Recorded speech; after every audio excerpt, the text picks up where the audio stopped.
तो वृश्चिक राशि वालों, आप सभी का स्वागत है आपके अपने वैदिक मंथन भिंड यूट्यूब चैनल में। बंधुओं, आप सभी जानते हैं कि दीपावली का पर्व बेहद ही करीब है और इसकी तैयारियां भी आप लोगों ने शुरू कर दी हैं।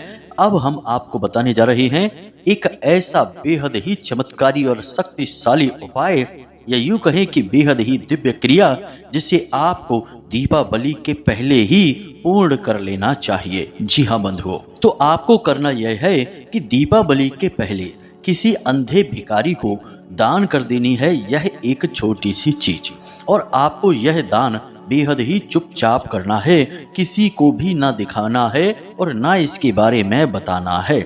इस दान को करने के कुछ विशेष नियम रहेंगे, कुछ जरूरी मंत्र जप और कुछ जरूरी वैदिक नियम रहेंगे जिनका आपको पालन करना होगा। यदि आप संपूर्ण नियमों का पालन करते हुए इस दान को दीपावली से पहले कर देते हैं तो यकीन मानिए बंधुओं कि आपकी किस्मत हीरे से भी तेज चमक उठेगी। जी हाँ बंधुओं, माता लक्ष्मी तो आपसे इतनी प्रसन्न हो जाएंगी कि स्वयं आपके घर में चल कर आएंगी और अपने सारे खजाने आपके लिए खोल देंगी। आप यह मान सकते हैं कि आपकी किस्मत जो बंद पड़ी है, उस किस्मत के बंद ताले की चाबी है आज का यह कार्यक्रम और यह महाशक्तिशाली उपाय। जी हाँ बंधुओं, इसे हम महारामबाण उपाय भी कहें तो कोई अतिशयोक्ति ना होगी, क्योंकि इस उपाय या इस क्रिया की शक्ति ही इतनी अधिक है। जी हाँ बंधुओं, अब साधारण तौर पर तो दान करने के विषय में तमाम बातें हैं, कई चर्चाएं भी होती हैं, लेकिन ज्योतिष शास्त्र में और हमारे पुराणों में कुछ ऐसे शक्तिशाली दान कर्म भी बताए गए हैं जो सचमुच में भाग्य को परिवर्तित करने वाले होते हैं। लेकिन बंधुओं, इन दान कर्मों को जानबूझकर छुपा कर रखा जाता है, यूं ही किसी को नहीं बताया जाता है। इन्हें तभी बताया जाता है जब लोग इनकी कीमत देते हैं, क्योंकि आज के इस निजीकरण के युग में सब कुछ व्यापारिक हो चुका है, ज्ञान भी व्यापारिक हो चुका है। इसलिए इन शक्तिशाली उपायों को और क्रियाओं को भी व्यवसायीकरण कर दिया गया है, और जो इन्हें खरीदने की सामर्थ्य रखता है उन्हें ही इनके जानकार लोग बताते हैं, और इसी के द्वारा तमाम ज्योतिषियों का और वास्तु एक्सपर्ट, कुंडली विशेषज्ञ और तमाम प्रकांड विद्वानों का व्यापार चल रहा है। लेकिन हम आपको यह सब कुछ यूं ही बताने के लिए तैयार हैं, और ऐसा हम क्यों कर रहे हैं? क्योंकि हम यह सब कुछ माता रानी की सेवा में समर्पित कर रहे हैं, और हम यह कार्य भी माता रानी की भक्ति मानकर करते हैं। और ऐसा हम क्यों कर रहे हैं आप समझिए। हमारे हिंदू धर्म में सनातनी परंपरा में भगवान की भक्ति करके, उन्हें प्रसन्न करके विद्याएं हासिल करना, सुख संपत्ति हासिल करना और ज्ञान हासिल करना एक अलग बात है, उनका भोग करना भी एक अलग बात है। लेकिन भगवान के प्रति भक्ति आपकी कभी पूर्ण हो ही नहीं सकती जब तक कि आप उस भक्ति का प्रयोग जन साधारण की सेवा में ना करें। इसीलिए प्राचीन काल में ऋषि मुनि या विद्वान राजा महाराजा समय समय पर गरीब कन्याओं का विवाह से लेकर शिक्षा व्यवस्था से लेकर अन्नदान और धन दान की परंपरा को भी शुरू किए थे, क्योंकि भक्ति के द्वारा प्राप्त ज्ञान और भगवान की कृपा जनता की सेवा में लगाकर ही आप भक्ति को सफल बना सकते हैं, और यही मार्ग हमने भी चुना है। इसलिए हम जो भी श्रेष्ठतम ज्ञान और जीवन उपयोगी चमत्कारी उपाय और क्रियाएं आप लोगों को यूं ही बता देते हैं मुफ्त में। हमें कुछ भी नहीं चाहिए, हमारे लिए तो माता रानी हैं ही। तो शायद आपको अब जवाब मिल गया होगा कि हम इतने शक्तिशाली उपाय और शक्तिशाली क्रियाएं यूं ही आपको क्यों बता रहे हैं, दूसरों की तरह धन कमाने की कोशिश क्यों नहीं कर रहे हैं। तो अब इन बातों से आपको यह तो समझ में आ गया होगा कि यह क्रिया कितनी शक्तिशाली है, लेकिन इस क्रिया को करने का समय निश्चित होता है। एक बार जब दीपावली का पर्व शुरू हो जाएगा तो फिर इस क्रिया को करने का कोई लाभ नहीं होगा। याद रखना बंधुओं कि जब कोई बड़ा त्योहार, बड़ा पर्व हमारे जीवन में आता है तो असल में वह पर्व इस बात का सूचक होता है कि वह महाशक्ति जिसको वह पर्व समर्पित है, उस महाशक्ति का अवतरण हमारे इस धरती लोक पर, या यूं कहें कि मृत्यु लोक में हुआ है। इसीलिए हम उसका पूजन करते हैं। जैसे नवरात्रि में माता रानी का और पितृपक्ष में अपने पितृ देवताओं का पूजन करते हैं, उसी प्रकार दीपावली पर स्वयं धन धान्य, खुशियां, व्यापार अन्न, सुख, समृद्धि और सद्बुद्धि की देवी माता लक्ष्मी की पूजा करते हैं। तो जब कोई दिव्य शक्ति का अवतरण होने को होता है, उससे पहले ही हम उसके स्वागत की तैयारियां करने लगते हैं। घर वगैरह की सफाई करते हैं, कुछ लोग अपने घरों की पुताई का कार्य करते हैं, जिसकी जैसी सामर्थ्य उस हिसाब से माता रानी की तैयारियां करते हैं। लेकिन ये सब साधारण क्रियाएं हैं। दिव्य शक्तियों को इन सब से कोई लेना देना नहीं है। उन्हें तो लेना देना है आपके मन के भाव और आपके द्वारा की गई कुछ बेहद शक्तिशाली क्रियाओं से। इसीलिए बंधुओं, जो इन विद्याओं के जानकार होते हैं, वे इन समय का और काल का बहुत लंबे समय से इंतजार करते रहते हैं, बेसब्री से इंतजार करते हैं, और इनके जानकार धर्म गुरुओं से और तांत्रिकों से मिलकर अपने जीवन में सद्गति लाने के लिए विशेष पूजा पाठ और अनुष्ठान इन दिनों में करवाते हैं। तो आप समझिए कि यह जो क्रिया हम आपको बताने जा रहे हैं, यह एक बेहद शक्तिशाली अनुष्ठान की भांति आपके जीवन में सद्गति लेकर आएगी। माता रानी का अवतरण आपके जीवन में करवाएगी। बंधुओं, हम ना केवल आपको इस विशेष चीज के विषय में बताएंगे जिसे आपको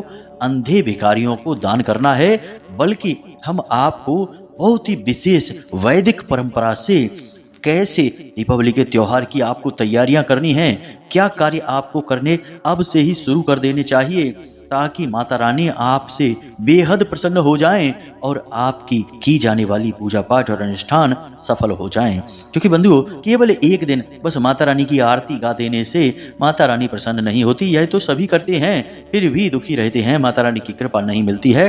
कृपा तो उसी को मिलेगी जो उस कृपा के पात्र होगा, यानी कि सही तरह से क्रियाओं को करने वाला होगा। उम्मीद है बंधुओं कि यहाँ तक आप सारी बातें समझ चुके होंगे। बस आपसे निवेदन यही है कि पूरे धैर्य के साथ ठंडे दिमाग से आपको कार्यक्रम को अंत तक देखना है, तभी यह कार्यक्रम सफल होगा, हमारी मेहनत सफल होगी और इस दीपावली माता लक्ष्मी का अवतरण आपके घर और आपके जीवन में होगा। हम आपसे गारंटी के साथ कहते हैं कि इस कार्यक्रम को अंत तक देखने वाले का जीवन 100% बदलेगा ही बदलेगा। यह हमारा पूर्ण विश्वास है, जीवन भर का भरोसा है। तो बस आपको इस कार्यक्रम को अंत तक देखना है। तो चलिए बंधुओं, आज के कार्यक्रम की शुरुआत करें, लेकिन इससे पहले माता रानी को आभार अवश्य व्यक्त करेंगे। तो कमेंट बॉक्स में बड़े ही प्रेम से और भाव के साथ लिखिए, जय माँ भद्रकाली कृपा करो, साथ ही साथ जय माँ लक्ष्मी कृपा करो। आपके ऊपर माता रानी की विशेष कृपा होगी और माता लक्ष्मी आपको शुभता का आशीर्वाद देंगी। तो चलिए बंधु, कार्यक्रम को शुरू करते हैं। तो बंधुओं, अब ध्यान से सुनिए। सबसे पहले आपको अपने घर का शुद्धिकरण करना है, क्योंकि माता भगवती माँ लक्ष्मी का आगमन होने वाला है, तो तैयारियां भी विशेष होंगी। तो सबसे पहले आप अपने घर का शुद्धिकरण करें। अब शुद्धिकरण से मतलब यह नहीं कि आपने साफ सफाई का कार्य कर लिया और घर शुद्ध हो गया, यह तो भौतिक शुद्धिकरण हुआ।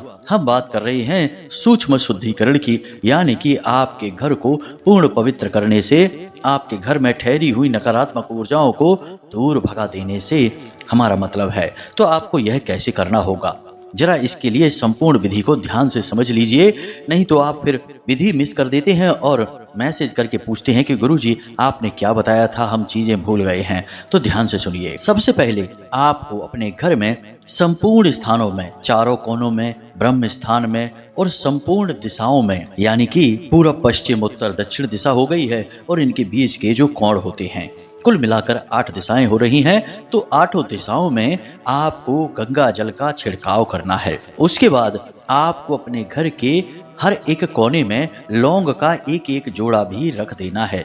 कागज में लपेट कर आप इस लौंग के जोड़े को रखेंगे, यह बहुत ही आवश्यक है। इससे आपके घर में ठहरी हुई नकारात्मक ऊर्जा को लौंग का जोड़ा सोखने लगेगा। साथ ही साथ शाम के समय अपने घर के ब्रह्म स्थान में एक कटोरी में थोड़ा सा भीमसेनी कपूर लें और उसके ऊपर थोड़ा सा गुग्गल डालें और उसे अवश्य जलाएं। प्रतिदिन आप यह कार्य करें जब तक कि दीपावली नहीं आ जाती है। इससे भी जैसे जैसे इसका धुआं आपके घर में घूमेगा, फैलेगा, वैसे वैसे नकारात्मक ऊर्जा आपके घर से भागेगी। अब आपने जो लौंग का जोड़ा, यानी कि 4 कोनों में आपने 4 जोड़े लौंग के रखे थे, उन जोड़ों को भी आपको शाम के समय उठा लेना है और अपने घर के मुख्य दरवाजे के बाहर कपूर रखकर उसके ऊपर उस लौंग को रखकर पूरी तरह से भस्म कर देना है, जला देना है। यह कार्य आपको 1-2 दिन के गैप से करना है। वैसे तो प्रतिदिन करना चाहिए, क्योंकि कई बार भयंकर नकारात्मक ऊर्जाएं होती हैं जो कि लंबे समय से घर में ठहरी होती हैं और वे जिद्दी होती हैं, उन्हें इतनी आसानी से नहीं निकाला जा सकता। तो यह कार्य आपको प्रतिदिन दीपावली आने तक करना चाहिए। यानी प्रतिदिन आपको 8 लौंगे चाहिए, 4 कोनों में 4 जोड़ी लौंग रहेंगी। तो प्रतिदिन आपको रात्रि के समय यानी कि सूर्यास्त के बाद ये लौंग के जोड़े जलाने चाहिए। और गुग्गल और कपूर आपको घर के ब्रह्म स्थान में यानी बीचों बीच आपको जलाना चाहिए। इससे कैसी भी नकारात्मक ऊर्जा हो आपके घर में ठहरी हो, वह बाहर निकल जाएगी। इसी के साथ साथ आपके घर में जो पोंछा लगता है उस पानी में थोड़ा सा समुद्री नमक अवश्य मिलवाएं। और इसी के साथ साथ आपके घर में जो टॉयलेट होते हैं, उन टॉयलेट में दक्षिणी दीवार के पास एक कटोरी में यानी कांच की कटोरी होनी चाहिए या कप होना चाहिए, उसमें थोड़ी सी फिटकरी, बाजार से फिटकरी लेकर आएं, थोड़ी सी फिटकरी भर के यूं ही रख दें। बस उसे खुला छोड़ दें और भर कर यूं ही रख दें। दीपावली के दिन आपको यह फिटकरी अपने टॉयलेट सीट पर फ्लश कर देनी है, यानी बहा देनी है। थोड़ी थोड़ी फिटकरी आप रख सकते हैं। यह फिटकरी भी आपके टॉयलेट में स्थित नकारात्मक ऊर्जा को सोख लेगी। याद रखना बंधुओं कि हर एक घर में टॉयलेट ही एक ऐसा स्थान होता है जहां भयंकर से भयंकर नकारात्मक ऊर्जाएं एकत्रित हो जाती हैं, और यह स्थान राहु को भी समर्पित होता है, जिससे इसका शुद्धिकरण करना बहुत आवश्यक होता है। अब इसी के साथ साथ आप अपने घर के मुख्य दरवाजे पर एक तोरण अवश्य बांधें। और तोरण के लिए हमने आपको बता ही दिया है कि आम का पत्ता, अशोक का पत्ता और पीपल के पत्ते, ये 3 तरह के पत्ते आपको चाहिए, जिसे आप लाल धागे में बांधकर, पत्तों को छेदना नहीं है, उन्हें बांधना है। बांधकर अपने मुख्य दरवाजे की तोरण बनाइए, जिसे बंदरवाल भी कहा जाता है।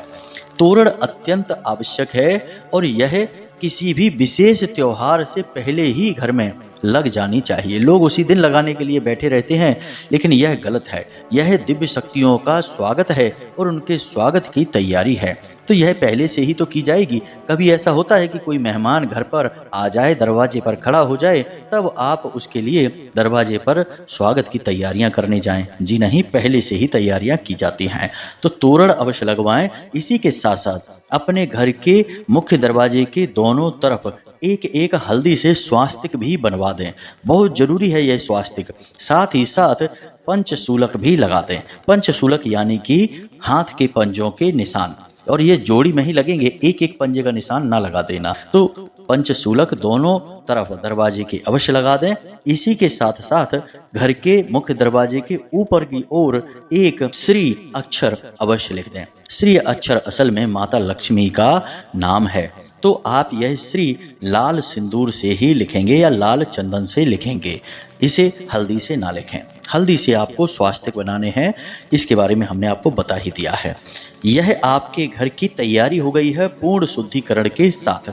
अब माता लक्ष्मी निर्बाध रूप से आपके घर में आएंगी ही आएंगी। अब एक विचित्र सी बात यहाँ पर हम आपको और बता दें कि इसका वर्णन कई पुराणों में मिलता है, जैसे कि शिव पुराण है, लिंग पुराण है, पद्म पुराण है, कि किसी भी जातक के घर जब माता लक्ष्मी जाने का विचार बनाती हैं तो उससे पहले उनकी बड़ी बहन, जो कि हमेशा उनसे तुलना करती रहती थी, पहले जाने की कोशिश करती हैं। और उनकी बड़ी बहन कौन है? माँ दरिद्रता, यानी जिसे हम दरिद्रता देवी कहते हैं, वे जाने का प्रयास करती हैं। उन्हें जैसे ही पता लगता है कि माता लक्ष्मी इस इंसान के घर जाना चाहती हैं, तो वे सोचती हैं कि इनसे पहले हम पहुंच जाते हैं। और इसी चक्कर में कई बार ऐसा होता है कि लोग माता लक्ष्मी के स्वागत में बैठे रहते हैं और पता चला कि घर में दरिद्रता प्रवेश कर गई। जी हाँ बंधु, तो पूजा पाठ का उल्टा परिणाम प्राप्त होने लगता है। जहाँ जो कुछ सही चल भी रहा था वह भी रुकने लगता है। तो इसका उपाय क्या है? तो स्वयं शिव पुराण की कथा में बताया जाता है कि आपको क्या करना है कि अपने घर के मुख्य दरवाजे के ठीक बीचों बीच 7 मिर्ची और 1 नींबू अवश्य टांग दें। अब ऐसा क्यों? क्योंकि दरिद्रता को बहुत ही तीखा और बहुत ही खट्टा स्वाद बहुत पसंद है। यह माँ दरिद्रता का भोजन है। जी हाँ बंधुओं, तो जैसे ही वे आपके दरवाजे पर आएंगी, उनका भोजन आपके दरवाजे पर ही उन्हें मिल जाएगा।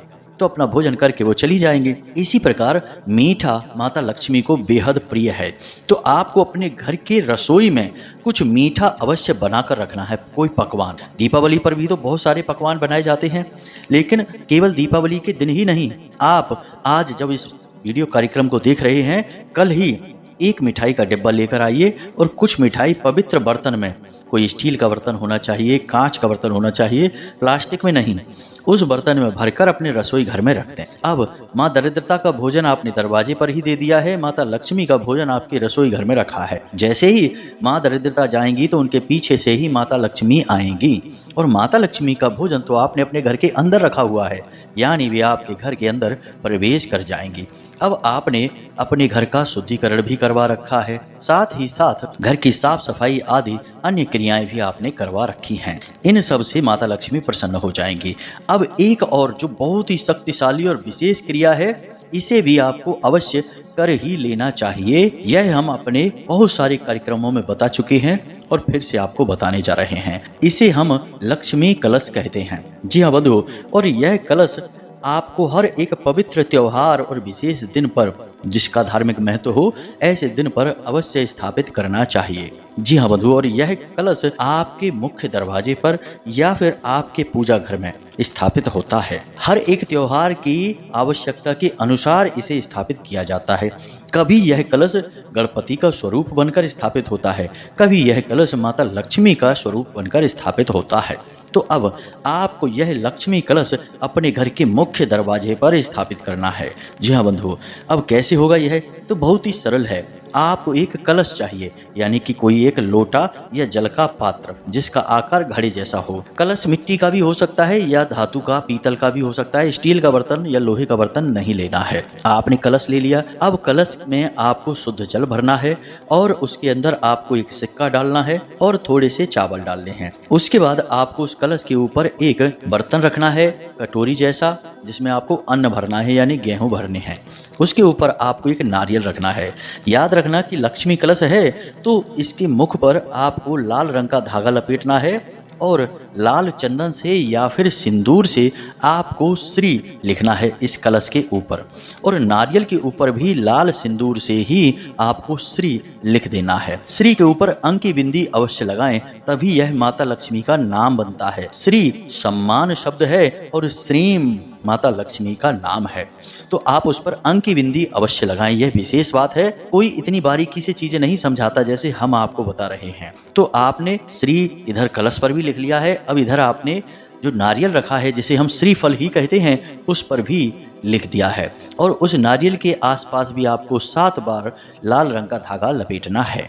अब यह जो कलश है, यह आपके घर के मुख्य दरवाजे पर बाईं ओर, यानी जब आप अपने घर से बाहर निकलेंगे तो आपके उल्टे हाथ की ओर स्थापित होगा। जब कोई आपके घर के अंदर आएगा तो यह उसके दाहिनी ओर होगा, यानी माता लक्ष्मी के प्रवेश के समय यह लक्ष्मी कलश दाहिनी ओर स्थापित होगा। अब आपको यह लक्ष्मी कलश स्थापित करना है।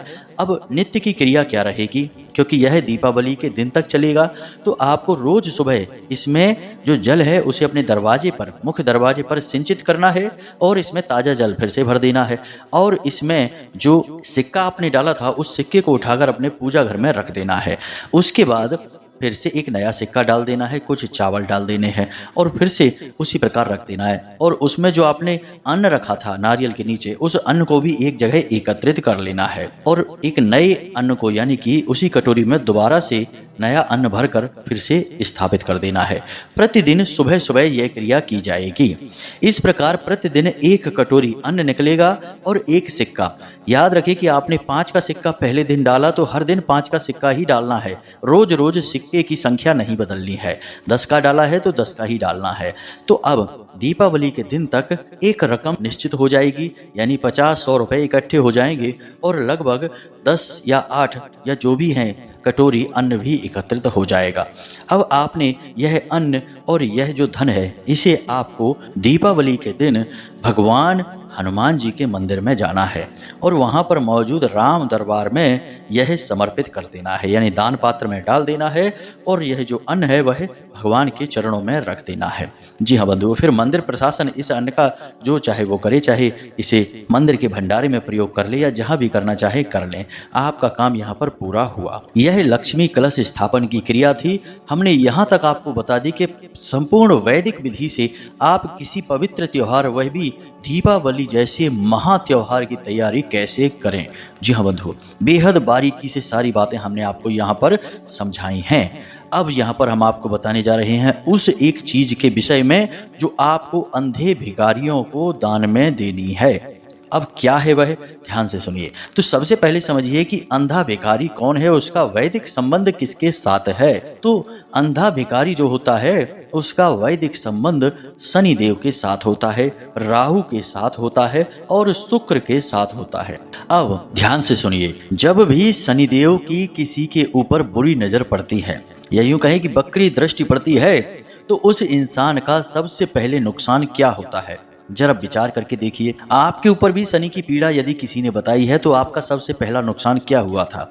आपकी आमदनी कम हुई थी, फिर रुक ही गई थी, कर्जा बढ़ने लगा था। यानी कि जब शनिदेव किसी से नाराज होते हैं, क्रोधित होते हैं, तो सबसे पहला नुकसान धन को लेकर करते हैं, यानी कि उसकी श्री उससे छीन ली जाती है। इसी प्रकार जब देवराज इंद्र के ऊपर शनि की 7.5 चली तो उनकी भी श्री छिन गई और उन्हें दुर्वासा ऋषि का श्राप लग गया, जिसकी वजह से उनकी सारी संपत्ति, श्री, धन, बल सब समुद्र में समा गया। बाद में देव असुर साथ में मिलकर समुद्र मंथन किए और फिर 14 रत्न बाहर निकले। तो यह बहुत लंबी कथा है बंधु, लेकिन आप यहाँ से यह समझ पाए हैं कि माता लक्ष्मी का सीधा संबंध है शनि देव से। शनि की कृपा यदि आपके पास है तो सबसे पहली चीज आपके पास आएगी वह है धन लक्ष्मी। और उसी प्रकार जब शनिदेव नाराज तो सबसे पहली चीज जो आपके घर से और आपके जीवन से जाएगी वह है धन लक्ष्मी। जी हाँ बंधुओं, और जितने भी भिखारी हैं और उनमें भी जो अंधे भिखारी हैं उनके अधिपति स्वयं शनिदेव हैं और उनके साथ साथ इनके ऊपर राहु की और शुक्र की विशेष कृपा रहती है। अब जिनके साथ शनिदेव हैं उनके साथ राहु और शुक्र तो होंगे ही, क्योंकि यह आपस में परम मित्र हैं। तो यहाँ तक आपको कुछ कुछ बात समझ में आ रही होगी। अब आपको कौन सी चीज दान करनी है इसे आप ध्यान से सुनिए। और वैसे तो आप यह दान एक भिखारी को करेंगे तब भी चलेगा, लेकिन यदि आप 3, 5 या 7 की संख्या में इसे दान कर सकें तो सर्वोत्तम रहेगा। अब यहाँ पर भिखारी की ही जरूरत नहीं है, कोई भी अंधा हो लेकिन वह गरीब हालत में होना चाहिए, यानी कि उसकी हालत ऐसी नहीं होनी चाहिए कि वह आसानी से धन कमा रहा है या फिर जीवन को सुखमय जी रहा है, कष्टों के साथ जीवन जी रहा है, तो उसे भिखारी की श्रेणी में ही रखा जाएगा। वह चाहे भीख मांगता हो या दूसरों की दया पर पलता हो, कोई फर्क नहीं पड़ता है। अब बंधुओं, हमारी बातों को आप थोड़ा गौर से समझिए कि हम जो बता रहे हैं वह बहुत ही गुप्त और वैदिक पद्धति है। कोई भी आपको इस तरह से नहीं समझाएगा जैसे हम आपको बता रहे हैं। लोग इन बातों के लाखों हजारों रुपए चार्ज कर लेते हैं, हम तो आपको माता रानी की सेवा में यह सब कुछ बता रहे हैं। अब इस पर ध्यान देना आपका धर्म है, तो ध्यान से सुनिए। आपको क्या करना है कि आज आप जब इस कार्यक्रम को सुन रहे हैं तो कल ही, यानी किसी भी दिन, चाहे कोई भी दिन हो, लेकिन कल ही आपको यह कार्य करना है या फिर परसों भी कर सकते हैं। इसमें आपको क्या करना है कि एक काले रंग का कंबल चाहिए, एक सफेद मिठाई का डिब्बा चाहिए और साथ ही साथ थोड़ा धन चाहिए और एक लोहे का कड़ा भी चाहिए। जी हाँ बंधुओं, कड़ा लोहे का हो सकता है या स्टील का भी हो सकता है, लेकिन लोहे के अलावा या स्टील के अलावा किसी अन्य धातु का नहीं। बस इतनी चीजें आपको चाहिए। यदि हाथ में पहनने वाला यानी कलाई में पहनने वाला कड़ा नहीं मिलता है तो आप अंगूठी भी ले सकते हैं। लोहे का छल्ला होना चाहिए कुल मिलाकर, जो राहु का सूचक होगा। अब आपने ये सारी चीज मिलाकर भिखारी को जो अंधा है उसे देनी है, यानी कि कंबल देना है, सफेद मिठाई का डिब्बा देना है जो कि शुक्र का सूचक होगी और शुक्र शनि आपस में परम मित्र हैं। उसी के साथ साथ आपको कड़ा देना है, यानी कि अंगूठी हो या फिर हाथ में कलाई में पहनने वाला चूड़ा या कड़ा कहते हैं वह हो। इसी के साथ साथ कुछ धन भी देना है, और धन ऐसा नहीं कि 10-20 रुपए ही देकर चले आए। धन इतना देना है कि उसके चेहरे पर मुस्कुराहट आ जाए। जी हाँ बंधुओं, याद रखना कि आप जो भी दान करेंगे वह लाखों हजारों गुना बनकर आपको मिलेगा। असल में यह आप अपने लिए ही कर रहे हैं, तो इसमें कंजूसी नहीं करनी है। वैसे तो दुनिया भर के तमाम फिजूल खर्चियों में पैसा उड़ ही जाता है। सत्कर्म में यदि पैसा जाता है तो कंजूसी ना करें, हाथ ना सकोड़ें, तो रकम अधिक से अधिक देने की कोशिश करें। अब आपकी क्षमता है, आप 151 दे दें या 551 दे दें या फिर 1100 रुपए दे दें, क्या फर्क पड़ जाएगा। एक भिखारी को यदि आप 500 रुपए दे दें, 3 भिखारियों को देंगे तो 1500 ही जा रहे हैं। एक बार की एक ड्रेस, एक कपड़े 1500 2000 के आ जाते हैं। तो आप समझ लेना कि आपने इस दीपावली एक जोड़ी कपड़े नहीं खरीदे हैं, इसका आपने पुण्य कमा लिया है। यकीन मानिए कि दीपावली के बाद आपको इसका हजारों लाखों गुना बढ़कर वापस मिलेगा। यह इस प्रकृति का नियम है, संसार का विधान है, ईश्वर का विधान है कि जो खुले हाथों से देता है भगवान भी उसे दोनों हाथों से लौटाते हैं, और जो हाथों को सिकोड़ कर रखता है भगवान उसकी जिंदगी से हर एक चीज को चुन चुन कर छीन लेता है। आपने देखा होगा कि जो बहुत कंजूस टाइप के लोग होते हैं, बचा बचा कर पैसा रखते हैं, दूसरों का खून चूस चूस कर पैसा जमा करते हैं, वे जीवन भर कष्ट और पीड़ाओं में ही जीते रहते हैं और उनकी आने वाली पीढ़ियां तक बर्बाद हो जाती हैं। जुआ, शराब, वेश्यावृत्ति आदि में डूबकर सारी धन माया जो उन्होंने इकट्ठी की है उसे लुटा देते हैं। और जो दान धर्म का भाव रखते हैं, सत्कर्मी होते हैं, वे कम धन दौलत में भी बड़े सुखी रहते हैं और उनके सारे काम होते चले जाते हैं। चाहे उनकी कन्या का विवाह हो, चाहे घर मकान बनाना हो, चाहे गाड़ी घोड़ा बंगला लेना हो, सारे काम जो वो सोचते हैं वे होते चले जाते हैं। चाहे पैसा उनके पास हो या ना हो, सारी व्यवस्थाएं भगवान खुद लगा देते हैं, क्योंकि उन्होंने दान धर्म और दया को महत्व दिया है। तो आप इन चीज़ों को हल्के में मत लेना, अपना हाथ मत सिकोड़ना। दीपावली रोज रोज नहीं आती है, एक बार माता लक्ष्मी आएंगी, फिर वर्ष भर उनके ही साथ काम चलाना है। यदि खुशी खुशी आएंगी तो आपको वर्ष भर खुशियां देंगी, और यदि थोड़ी देर के लिए आएंगी तो जल्दबाजी में आएंगी और जल्दबाजी में वापस चली जाएंगी। आपको पता ही नहीं चलेगा, आप धन लक्ष्मी का आनंद ही भोग नहीं पाएंगे, जीवन ज्यों का त्यों बना रहेगा। इसीलिए तो हर व्यक्ति माता लक्ष्मी की पूजा करता है दीपावली के दिन, फिर भी कोई सुखी नहीं होता। सुखी गिने चुने लोग ही होते हैं, जो कि जाने अनजाने में शुद्ध पद्धति को मान लेते हैं, वे ही सुखी हो जाते हैं। तो उम्मीद करते हैं कि आपको यहाँ तक सारी बातें समझ में आई हैं। फिर भी यदि कोई बात आपके मन में हो, कोई प्रश्न हो, तो आप कमेंट करके पूछ सकते हैं या फिर व्हाट्सएप नंबर में मैसेज करके पूछ सकते हैं। समय मिलने पर हम आपके प्रश्नों के जवाब आपको अवश्य देंगे। वैसे हम अपने वीडियो कार्यक्रम में हर बात को बहुत विस्तार से बताते हैं। इसी चक्कर में वीडियो हमारे लंबे भी हो जाते हैं और कुछ मूर्ख कहते रहते हैं कि गुरुजी थोड़ा जल्दी बताया करो, शॉर्टकट में बताया करो। वे शॉर्टकट चाहते हैं और हम उनसे कहते हैं कि तुम्हारे लिए हमारे कार्यक्रम नहीं है, तुम तो जाओ फनी रील्स और वीडियो देखो, वहीं से तुम्हारा जुगाड़ हो जाएगा। बाकी हमारा तो धर्म से नाता है और ज्ञान से नाता है, और ज्ञान में तो विस्तार और संपूर्ण समझाइश होती ही है। इसीलिए तो यह कहावत भी बनी है कि सब्र का फल बहुत मीठा होता है, जो धैर्य रखता है वही ज्ञानी होता है, और ज्ञानी के जीवन में ही परिवर्तन होते हैं, मूर्खों के यहाँ कोई परिवर्तन नहीं होते हैं। तो उम्मीद करते हैं कि आपको सारी बातें समझ में आ गई हैं। आप इन बातों का प्रयोग करेंगे और अपने जीवन में निश्चित तौर पर अब बदलाव लेकर आएंगे। तो चलिए आज के इस कार्यक्रम को यहीं पर समाप्त करते हैं। हमेशा हंसते रहिए, मुस्कुराते रहिए, सकारात्मक रहिए और भगवान में अपनी आस्था और विश्वास बनाए रखिए, और दिन में एक बार मंदिर अवश्य हो आइए, क्योंकि आपका उद्धार तो उन्हीं की कृपा से होना है। मिलते हैं अगले विशेष कार्यक्रम में, तब तक के लिए धन्यवाद। प्रेम से बोलिए जय माई की, जय माँ भद्रकाली, जय माँ लक्ष्मी। माता रानी आपके ऊपर विशेष कृपा करें। धन्यवाद।